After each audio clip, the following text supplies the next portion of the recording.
In almost every fantasy setting, you can at some point expect to find yourself inside a great forest, full of trees that reach into the sky and elves that climb them. And in the Elder Scrolls, this rule of thumb is no different. However, Valenwood, the province we turn to next, has some of the most compelling lore in the entire series as well, and without a doubt is one of the coolest places you could visit. On the border of both Elsewhere and Cyrodiil, and in the southern portion of Tamriel, Valenwood is composed mostly of dense woodlands with trees that stretch miles into the sky and can literally walk. But also unknown to many, a subtropical region in its southern borders, which is a sea of endless green, with mazes of foliage that obscure growing cities like blossoms on a flower. Both of these regions of Valenwood are highly in tune with nature, meaning much of the architecture and design of the province is literally built around or in trees and rivers, which is in large part due to the main inhabitants of the province, the Bosmer, or Wood Elves, who around every corner tend to the life in Valenwood,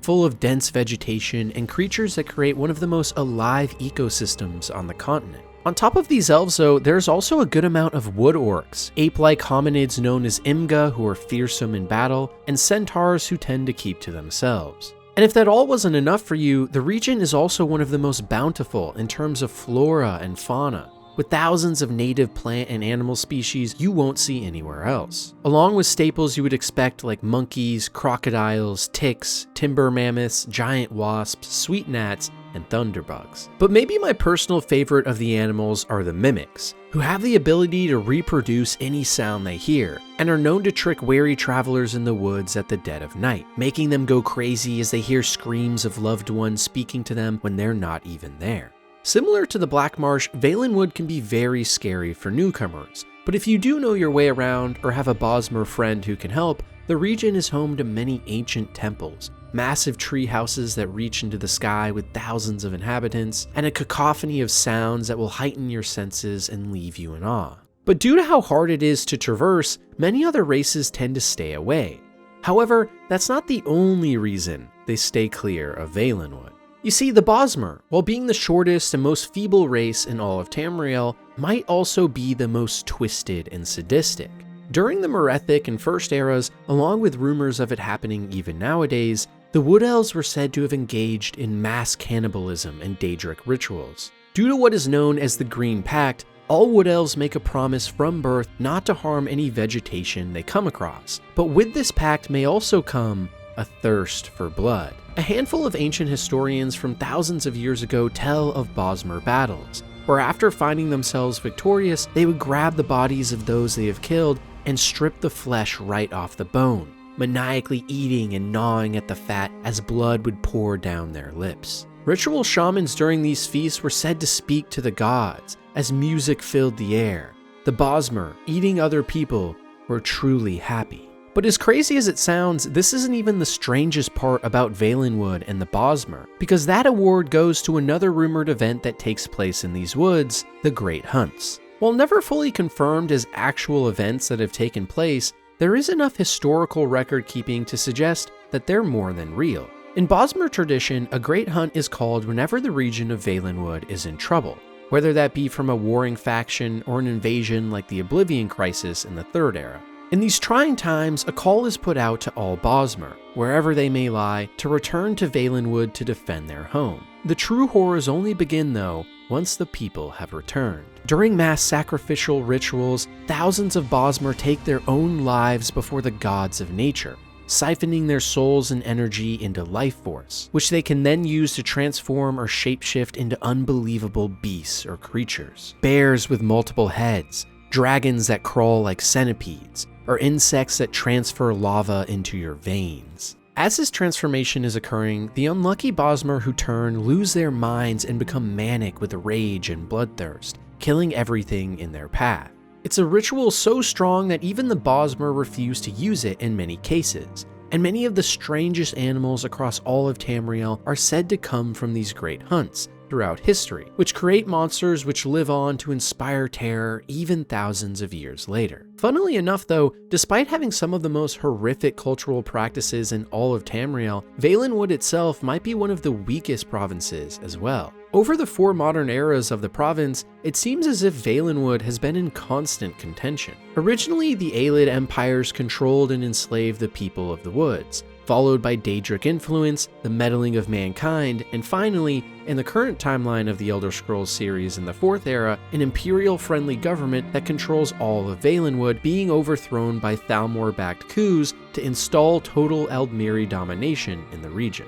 Or in other words, Valenwood is one of the most high-octane and mysterious places in all of Tamriel. Because of how densely forested it is, it would be extremely hard to pull off correctly in a game, especially when you account for all the unique and alien architecture and customs you would have to make. On top of the fact that it's very sparsely populated, with most of what you would find in the province not being quest givers, but animals that want to kill you. And yet, I still think it has the potential to be one of the most compelling regions in all of Tamriel, one that a lot of people want to see just because of how many secrets there must be in the woods and tropical regions that hold the keys to the foundation of Nirn itself during the Dawn era. And there really is just so much potential for something like Valenwood to not only be an awesome Elder Scrolls addition, but a unique one. And I hope that one day, with the right technology and ideas, this region can fully come to life, as I think for a lot of people, it would be exactly what we're all looking for.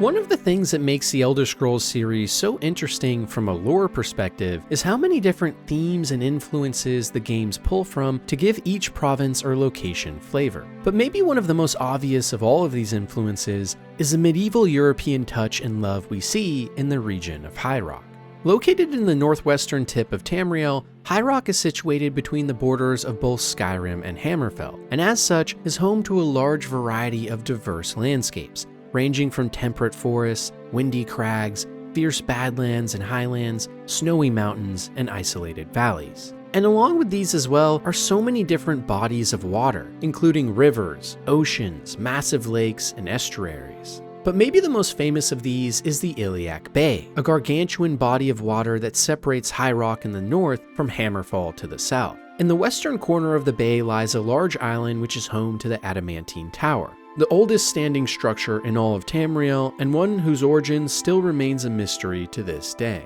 On top of this, the entire region itself is very magical in nature, due to the fact that ancient Eldmeri Elvish people, called the Dureni, migrated here early on, and were some of the first denizens of famous schools of magic like alchemy, conjuration, and enchanting. This large elvish presence, along with the ancient human peoples of the region known as the Needs in the area, means that modern-day High Rock is mostly composed of a race known as Bretons, human-elf hybrids who have a strong capacity for magic and deep bardic traditions. These Bretons have separated themselves in High Rock into multiple city-states and factions that control different parts of the province, constantly in political battles with one another to gain favor or power, but staying fiercely independent from other forces in Tamriel, meaning High Rock is one of the most affluent regions in all of the continent, as they have kept themselves out of many conflicts over the years. The architecture in their cities is mostly composed of stone walls and classic medieval housing, and large spires that dot the landscape, creating a distinctly European feel that may be familiar to many of you watching. And this familiar feel carries over to the animals and plant life as well, which are more of what you would expect to see in medieval Europe folklore and tales, including wolves, harpies, horkers, and giants who like to throw rocks. In addition to this as well, High Rock is actually the stomping grounds of Orsinium, one of the largest known orc city-states in the entire world, which has been in constant conflict with its Breton neighbors for thousands of years, resulting in it being sacked and rebuilt multiple times. But regardless, despite how cool the people, magic, and culture of High Rock is, it's actually its history that makes it such a compelling province in the Elder Scrolls. First of all, the Dawn and Merethic eras in High Rock are full of fascinating mysteries and questions that we're still asking to this day. For example, who even were the original inhabitants of High Rock? After all, we know that many early accounts from Man and Mer alike describe the Adamantine Tower as already being there, meaning a proto-race of some sort must have already been involved in some very powerful magic. It's even possible that the tower might have been built by the Elna Fae, the original descendants of Aedra onto the planet, which transformed into multiple races we know today. And if they are the ones who made the adamantine tower, it would explain why every other race in Tamriel has tried to copy it to match its mystique. Like the white gold tower in Cyrodiil, nothing but a mere imitation of the real thing in High Rock. Regardless though, whoever the progenitor of High Rock is, we don't even quite know what came after, as there's multiple historic records talking about the Nedic people and their druid kings ruling the lands for thousands of years, while Elvish accounts talk of extremely old Aldmer tribes that found the region empty and barren. Some historians have even made arguments that the beast folk of the region are the actual precursors, and everything in High Rock is something we owe to them. But if I'm being honest, regardless of what the real ancient history is, simply the mystery of it all is what makes me so excited about this province. A place where some of the oldest and most important events on Nirn presumably happened,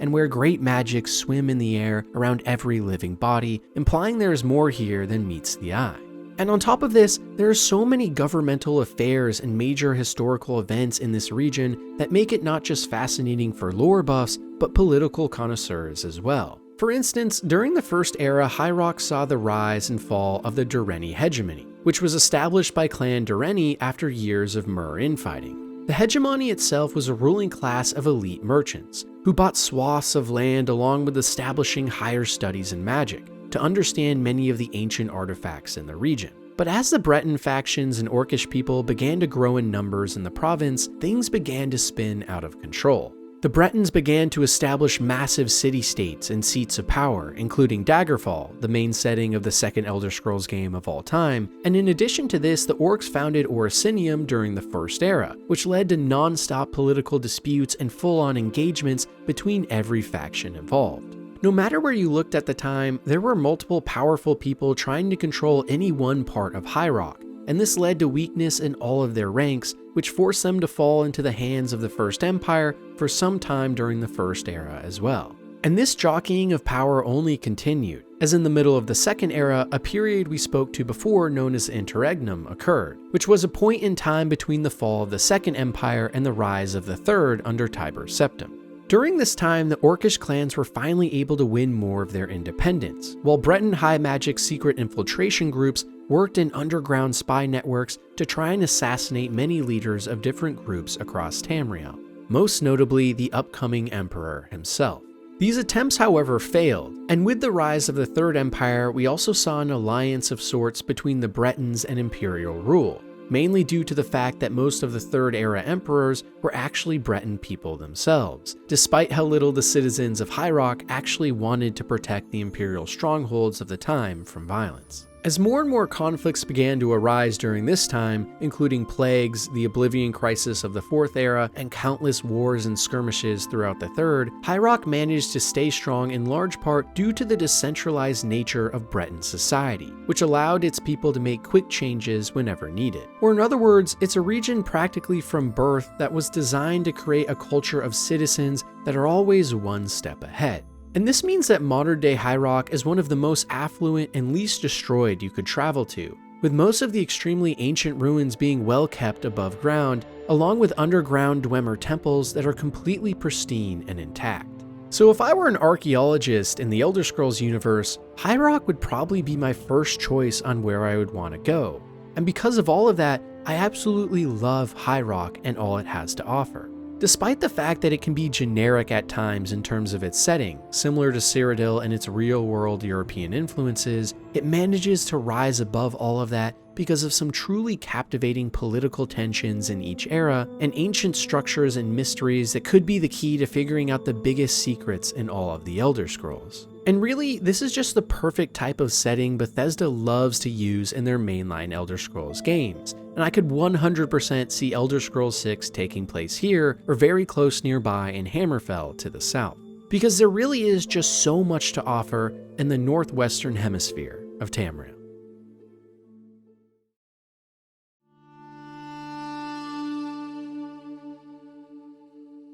For me, a big part of what makes any province in the Elder Scrolls interesting is how mysterious it is. And in terms of mystery, and also in this case abject poverty, no province does it better than the Black Marsh. Located in the southeastern corner of Tamriel, the Black Marsh is a region completely covered in poisonous swamplands with countless species of plant and animal life that grow to sizes that dwarf many other beings across Tamriel. Most of the infrastructure in the Black Marsh is completely non-existent, with many of the roads being overtaken by dense vegetation that grows back just as quickly as you can cut it down, which has led to very few races actually calling this hellscape home. Horrifying creatures like flesh flies feast on non-native skin as people sleep, while giant gelatinous globs of green slime called voroplasms strip their prey down to the bone in seconds. And really, overall, the Black Marsh is about as predatory as an environment can get. And because of this, most travel takes place across small riverbeds in the southern part of the region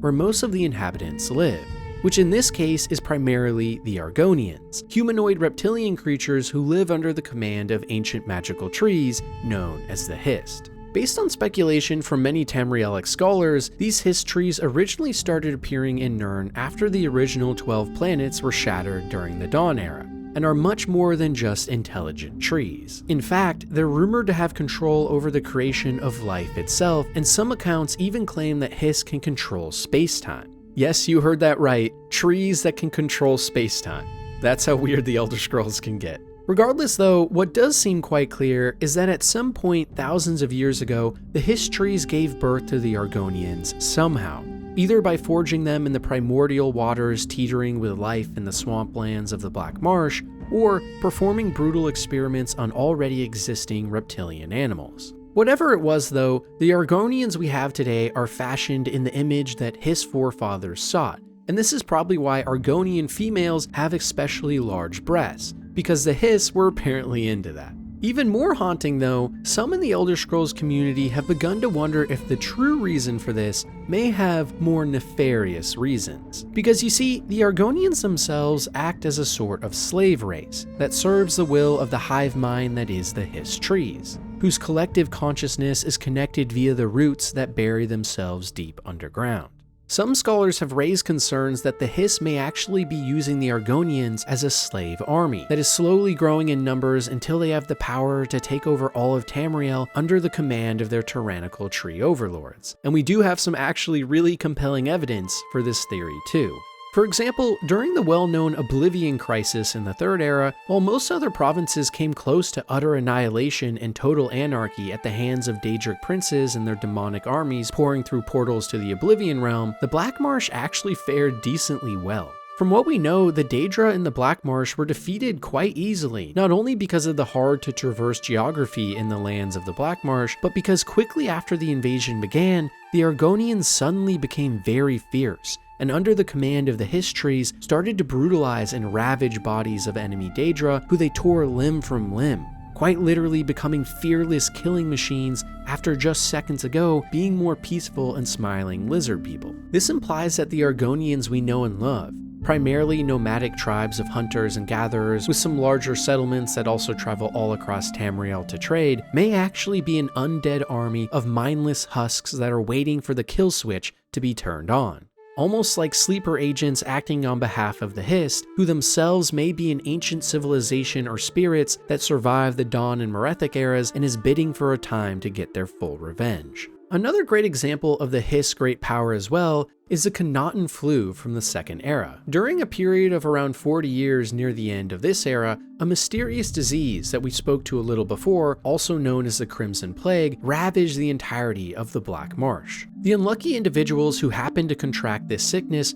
were almost guaranteed death within 3 days, as what would start as a non-itchy and red rash with a loss of appetite and fatigue would quickly devolve into blood pouring out of your nose, eyes, and mouth as you struggle to keep the intestines in your body from crumbling under the pressure of your remarkably deep cough. The most interesting part of this disease though, which has strangely not been seen in Tamriel since, is that the Argonians and Hist didn't seem to be affected at all. While the Connaughton flu did kill thousands in the Black Marsh during its heyday, all of these deaths can be attributed to non-natives to the land, almost like a plague of sorts. Could it be that the Hist trees engineered the flu as a bioweapon to flush out invaders that at the time were trying to take over their lands, and also cull the populations in nearby provinces? And if this is the case, what are the histories hiding that's so important mass genocide became the only option out? However, some scholars still believe that the flu started from natural causes.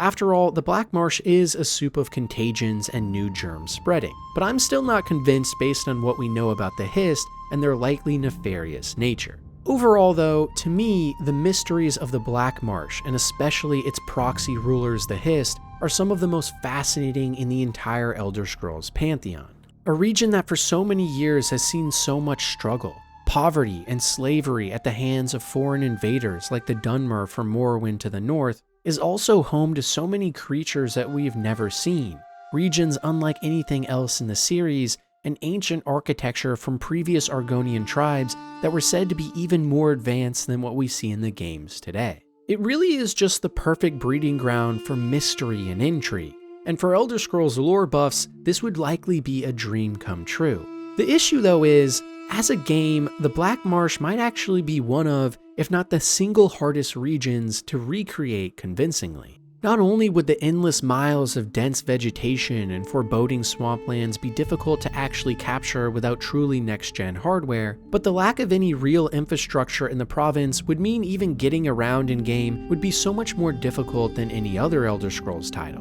And the lack of man and mer races alike in the region outside of Argonians means that the plots and quest lines might be a little one-note. On top of this, pretty much the entire region has been subjugated to unrelenting poverty, so having to spend an entire game here might become quite depressing. It's the type of province in Tamriel that I don't see Bethesda getting around to anytime soon in a mainline series entry, as much as I would love it, but potentially could be somewhere we get to visit in an upcoming offshoot game that isn't Arena with its procedural generation, or the Elder Scrolls Online with its massive multiplayer playground. And I really hope that one day we do get to see a game like this, because it's a perfect example of how much variety there is in the Elder Scrolls series and how much there is still out there that we don't know about.